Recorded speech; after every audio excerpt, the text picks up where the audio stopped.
Assalamualaikum warahmatullahi wabarakatuh. Di sini kami dari kelompok 7 akan presentasikan hasil diskusi kami, yaitu tentang bahasa puisi. Materi pertama akan dijelaskan oleh Iren Kristiani. Kepada Iren, saya persilahkan. Bahasa puisi. Bahasa puisi sebagai salah satu unsur dalam bangun struktur karya memiliki bagian-bagian antara lain. Yang pertama ada diksi, kedua ada ketatabahasaan, yang ketiga ada sarana retorika, dan yang keempat ada citraan. Selanjutnya, bagaimana bahasa yang digunakan di dalam puisi? Yang pertama, bahasanya terikat oleh irama, matra, rima, serta penyusunan lirik dan bait. Yang kedua, bahasa yang digunakan memiliki kualitas estetika dan makna semantis. Yang ketiga, bahasanya singkat dan padat. Yang keempat, bahasanya sulit dimengerti. Yang kelima, menggunakan majas. Yang keenam, menggunakan pencitraan. Selanjutnya, pengertian diksi menurut para ahli. Yang pertama, menurut Mustaqim, diksi merupakan proses pemilihan kata yang dapat mengungkapkan gagasan secara tepat. Yang kedua, menurut Endre, diksi adalah pemilihan kata dan penggunaan kata secara tepat untuk mewakili pikiran dan perasaan yang ingin dinyatakan dalam pola kalimat. Sedangkan menurut kami, diksi adalah pilihan kata yang di dalam penulisannya digunakan untuk memberi makna sesuai dengan keinginan penulis. Selanjutnya, jenis-jenis diksi. Yang pertama, diksi formal. Diksi formal adalah kata-kata yang digunakan dalam situasi formal, contohnya seperti konferensi pers dan presentasi. Yang kedua ada diksi informal, yaitu menggunakan kata-kata dan percakapan informal, seperti menulis atau berbicara dengan teman-teman. Yang ketiga ada diksi bahasa sehari-hari, yaitu menggunakan kata-kata umum dalam percakapan sehari-hari yang mungkin berbeda di berbagai daerah atau komunitas. Yang terakhir ada diksi bahasa gaul atau slang, yaitu menggunakan kata-kata yang baru saja diciptakan atau bahkan tidak sopan.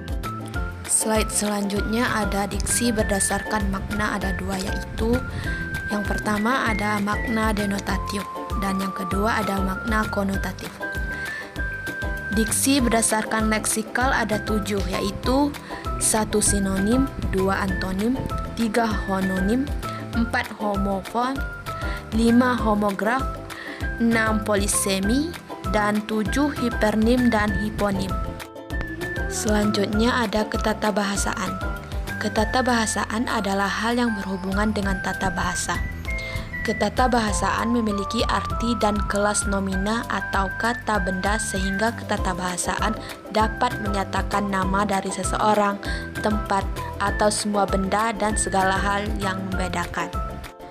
Ada beberapa gejala-gejala kelainan ketatabahasaan dalam puisi. Yang pertama, adanya linensi poetika yang diberikan kepada penyair. Yang kedua, ada berlakunya estetika penyimpangan. Dan yang ketiga, pentingnya kreativitas dalam berpuisian. Selanjutnya ada faktor yang mempengaruhi ketatabahasaan menurut Hairil Anwar. Yang pertama ada pendekatan kata, yang kedua pengalihan imbuhan, yang ketiga penyimpangan struktur sintaksis. Menurut Sutarji, yang pertama ada penghapusan tanda baca, yang kedua penggabungan dua kata bisa lebih, yang ketiga pengalihan imbuhan, yang keempat pemusatan kata, dan yang kelima pembentukan jenis kata. Selanjutnya ada sarana retorika. Sarana retorika merupakan salah satu unsur pembangun puisi yang digunakan penyair sebagai alat untuk menyampaikan pikiran, perasaan, dan gagasan kepada pembaca atau pendengar. Menurut Altenberg, mengistilahkan sarana retorika sebagai sarana keputusan yang berupa muslihat pikiran. Kemudian ada jenis-jenis sarana retorika. Yang pertama ada hiperbola. Hiperbola adalah sarana retorika yang menyatakan sesuatu secara berlebih-lebihan dengan membesar-besarkan fakta atau emosi dari kenyataan yang sesungguhnya. Kemudian yang kedua yaitu tautologi. Tautologi adalah sarana retorika yang menyatakan hal atau keadaan secara dua kali. Maksudnya supaya arti kata atau keadaan itu lebih mendalam bagi pembaca atau pendengar. Yang ketiga yaitu pleonasme. Ialah suatu ungkapan atau gaya bahasa dengan menambahkan frasa atau kata keterangan yang bertujuan untuk mempertegas maksud dari kalimat tersebut. Yang keempat yaitu enumerasi.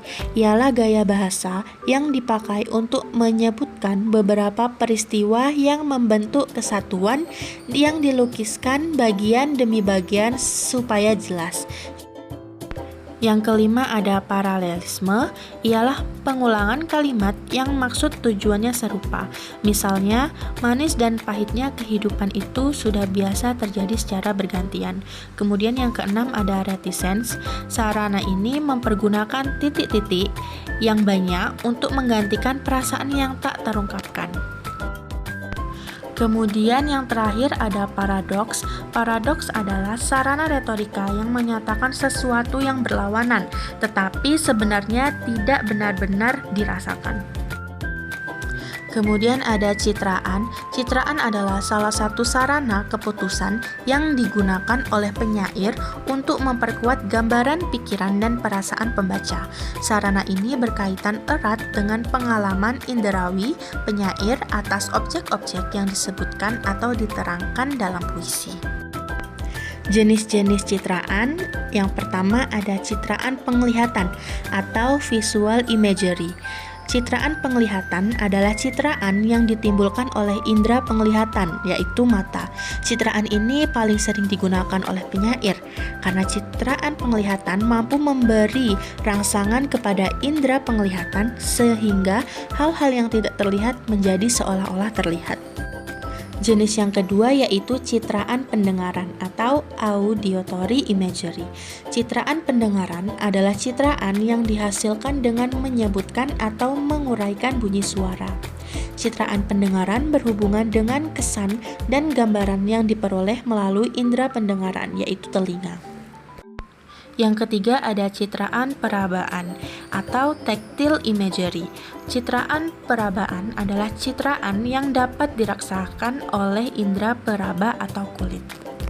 Kemudian yang keempat yaitu citraan penciuman atau olfactory imagery. Citraan penciuman adalah citraan yang berhubungan dengan kesan atau gambaran yang dihasilkan oleh indera penciuman. Yang kelima ada citraan pencecapan atau gustatory imagery.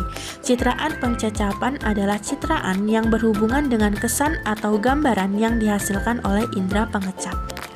Dan yang terakhir ada citraan gerak atau kinesthetic imagery.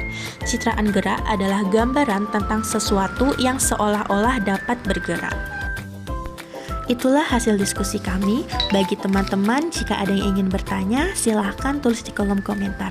Terima kasih.